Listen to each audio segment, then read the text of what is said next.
How frustrating. My bag just broke. It is Wednesday and I am sitting in the parent pickup line. How exciting. Tonight I work. I was supposed to work today, but they asked me if I could cover the night shift, which is kind of nervous making, but I'll be fine, right? I finished reading Manners and Mutiny by Gail Carriger last night, and I finished the Book of Huga today, and I finished listening to Drums of Autumn today, so it's time to start some new things, don't you think? This is Getting Things Done, The Art of Stress-Free Productivity, which Kara over at Boho Berry has talked about lots of times, so I guess I'll read it. Seem to be in a little bit of a self-help type book kick right now, so that's what that is. This is Everyone Hanging Out Without Me by Mindy Kaling. I probably mispronounced her name. She's on some TV show that I've never watched, but someone was talking about it on a podcast and it sounded interesting. And then this is a choose your own adventure Cinderella book.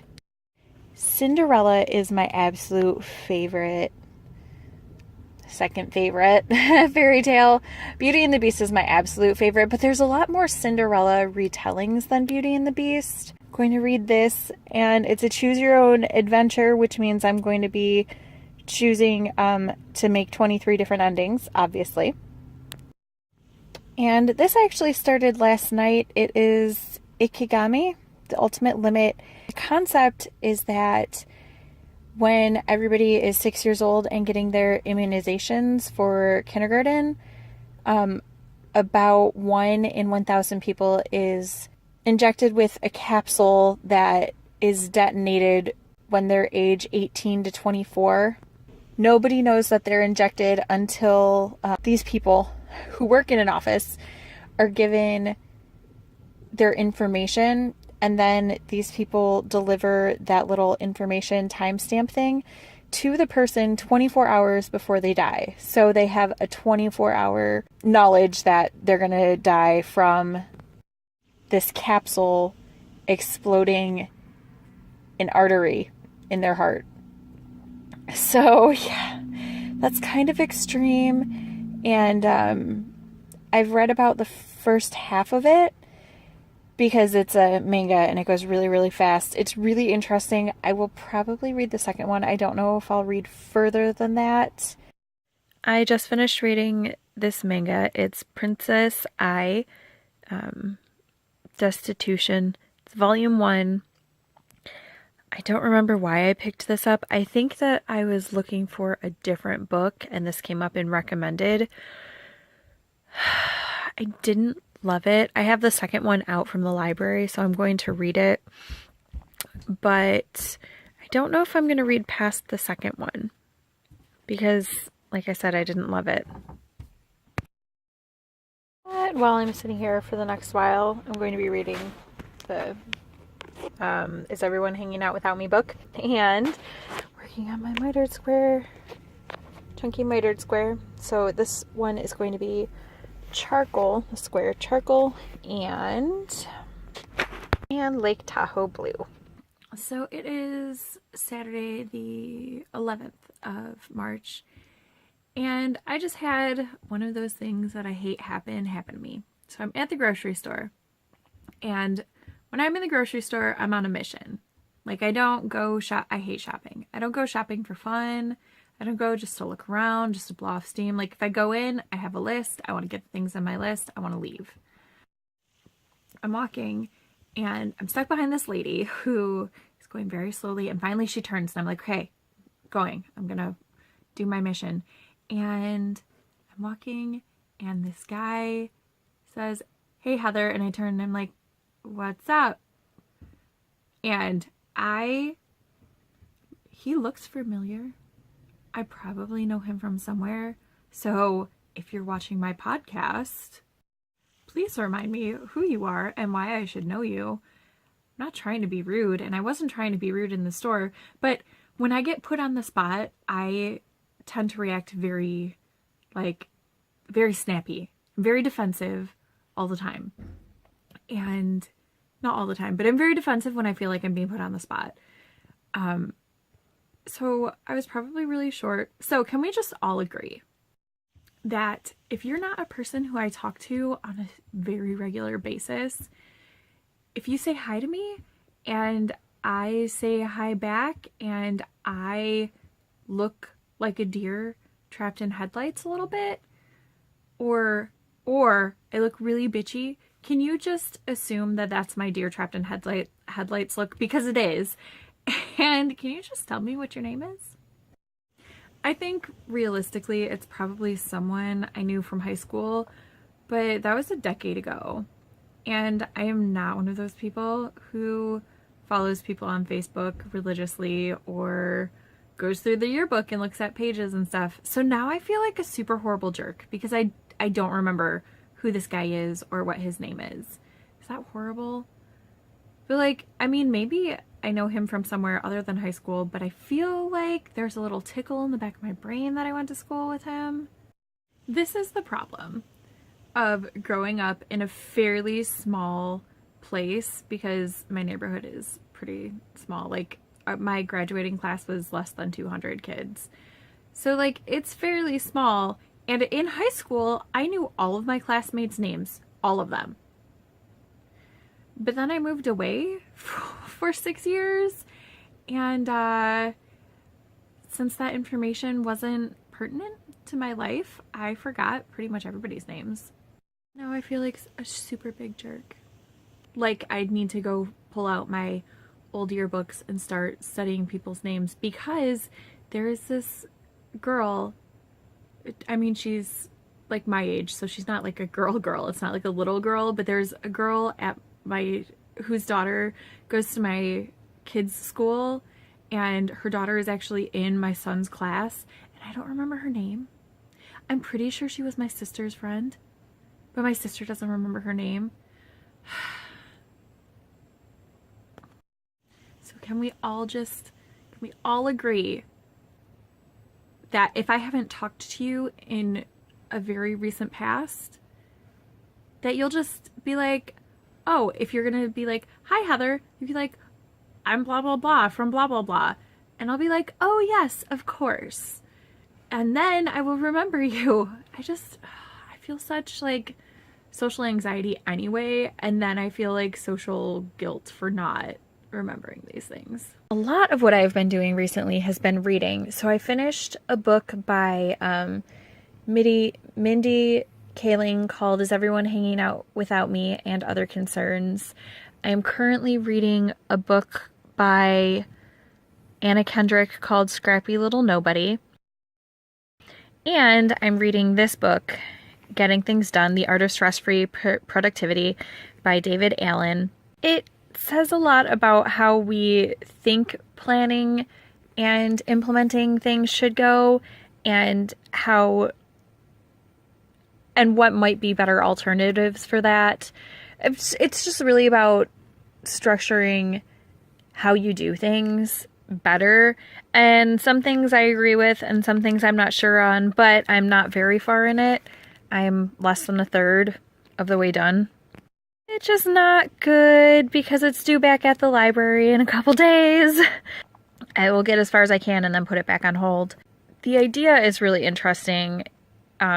Getting things done in a way where you're present all the time is the main focus, is be present in the moment, not thinking about the 8,000 other things you have to do.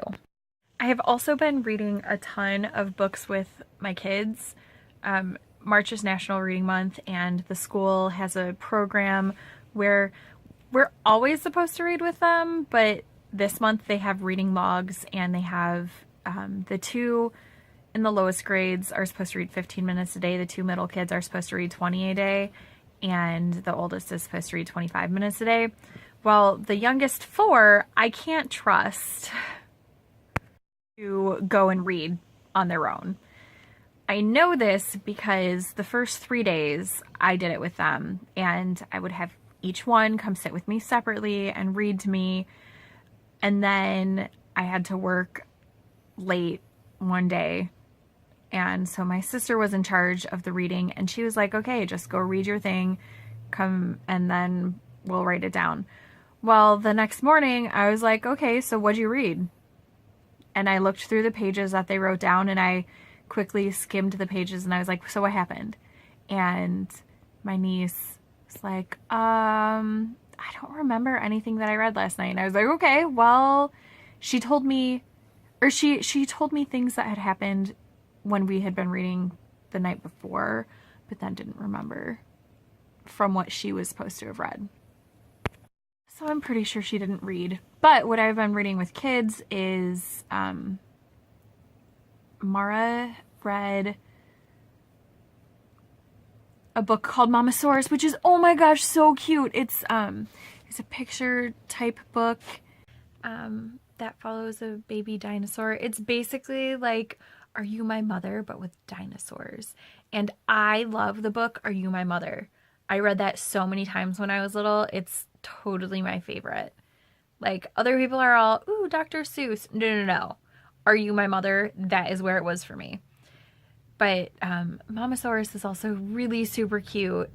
And she read a Disney princess book, which was called Teacher's Pets, which was about the princesses teach animals or stuff to do things. And that was fine. And then there was a book about DreamWorks Trolls, which I haven't watched and don't intend to, but my daughter's really into, so we read that book. And now she's reading an American Girl doll book. It's called Meet Samantha, and she's still pretty little, so I read a page and then she reads a page. Gabriel has been reading the Magic Treehouse books, which is pretty exciting. He read a whole chapter book all by himself.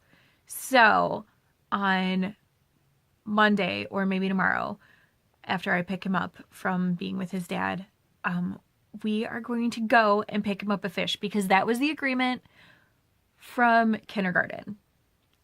When he read me an entire book all by himself, he could have a fish.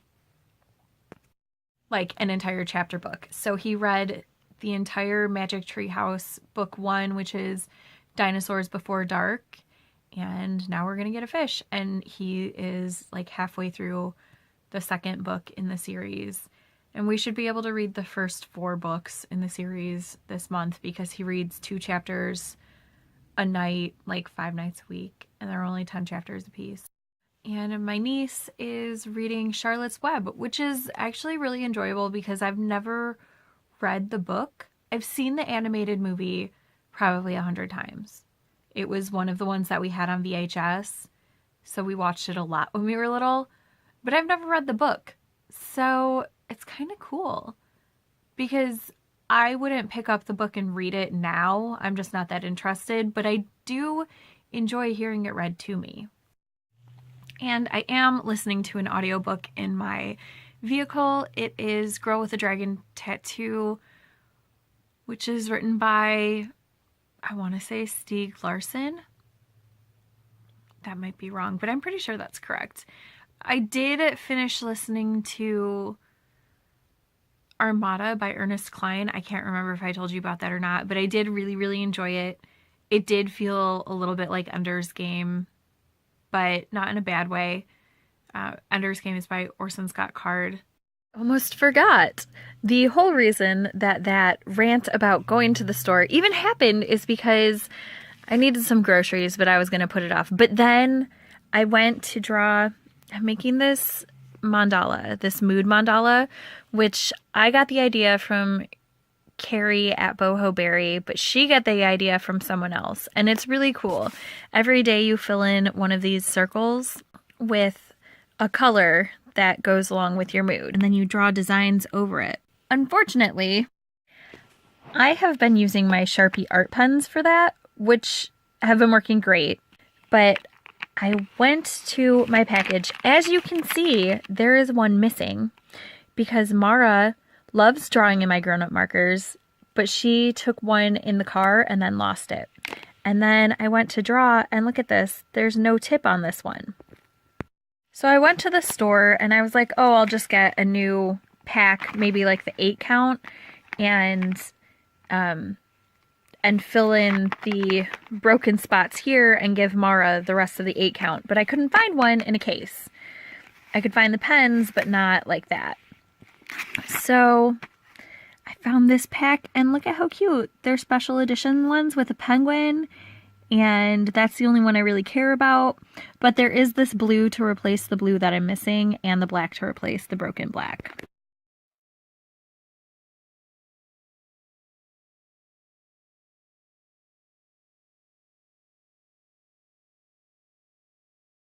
Hey guys, it is Saturday, the 18th of March. Happy St. Patrick's Day. That was yesterday. Super exciting. I have a few things to show you before I run a whole bunch of errands with my kids, namely the library and lunch. I finished 2 pairs of socks this week, so I'm wearing one of each. These are called No Wrap, No Turn, and this is Winter Footsteps, and I will have the designer's names at the bottom of the screen. This is Peyton's Croy socks in, I think it's called Blue Rag Stripe. It does have 2 blue lines in it, so maybe that's why. And this sock is really cool. As you can see, I don't have a heel flap or a gusset. I also didn't have to break the yarn to put in a contrasting heel. And the stripes, they do get a little bit thinner, but if you weren't really looking at it, you wouldn't be able to tell. So the top of the sock looks pretty normal. And that look is achieved by increases and decreases in this heel area, which you can kind of see along here. The sock doesn't actually fit me. It's made for someone with a slightly larger foot than me, but I'm trying it on anyway. And then you do some really interesting decreases at the toe, because obviously there's more fabric back here, or there's more fabric on the top than on the bottom of the foot, just based on the way that your foot has to bend. Currently, right this second, this sock feels a little, or looks a little bunchy, but doesn't feel weird. Just a little bunchy right here. It would probably be better on a person whose foot was actually long enough to fill out the sock. Because as you can see, the toe is a little long for me. But I will definitely be trying this idea in the future for socks for myself, self-striping. And then the Winter Footsteps, I was here at the beginning of the month, and so I did all of this pattern. This yarn is Wildfoot, Lamb's Pride Wildfoot in the Rocky Gorge colorway, and I used Peyton's Croy and Gray Marl for the toe, heel, and cuff. I used a Fish Lips Kiss heel. I didn't read what the pattern instructions said to do for the heel. Other modifications to the pattern is that I worked it toe up instead of cuff down, because I used some of this Rocky Gorge for a pair of fingerless mitts, and I didn't know how much yarn I would be able, how tall I was going to be able to make the socks, because I was using less than 100 grams. I had a full 50 gram skein, but then a partial of the other. So I'm really glad that I chose to do contrasting heels, toes, cuffs, because I think that the sock right now is the perfect length. I have I think I have less than a yard left of the Rocky Gorge, and I've actually used this gray in contrasting parts for other sock patterns. So after finishing the cuffs, I think I have about a yard left of that also. In other works in progress news, I can't remember if I had started this particular seamless Saloma. It is for my son. But I finished that one. I'm about to start this top garter section that you knit back and forth. The ribbing is knit in the round, and then the top is knit back and forth. So I'm about to start that on this. So I'll probably finish the slipper today. And my best friend turns 32 in 9 days. So I started her birthday present. I already got her some little things some stickers and some washi tape and stuff. Did I get her washi tape? No, I got her pens because we are super big into journaling. But I also wanted to knit her something, and she has wanted a string band hat for a little while now, so I'm going to make her one. I'm using Premier Serenity sock in the black color, and the other color is this gorgeous Drops Delight in, what color is this? Color number 9. RJ sent this to me, and it is gorgeous, and it is perfect for my best friend. This teal color is perfect, and she also really likes purple. And I have 3 skeins of this, so I don't know what I'm going to do with the rest of it, because I want to make something, maybe fingerless mitts. I think that would be good. It's superwash wool and nylon. It is a single, but I think that they would make really cool gradient style mitts. I don't know. That's neither here nor there, because what I'm working on is this hat. Nothing. I'm just looking at you.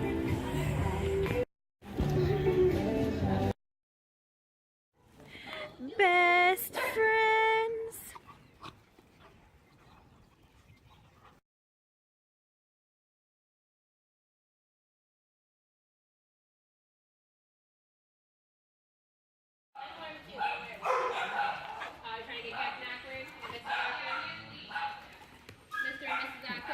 Yes, Mr. and Mrs. Awkward. Get him! The way you do plays. Raise up. Yes. Fall down. You like come stand on 2 legs. And then let me just hold you. I just love you so much. Just stand.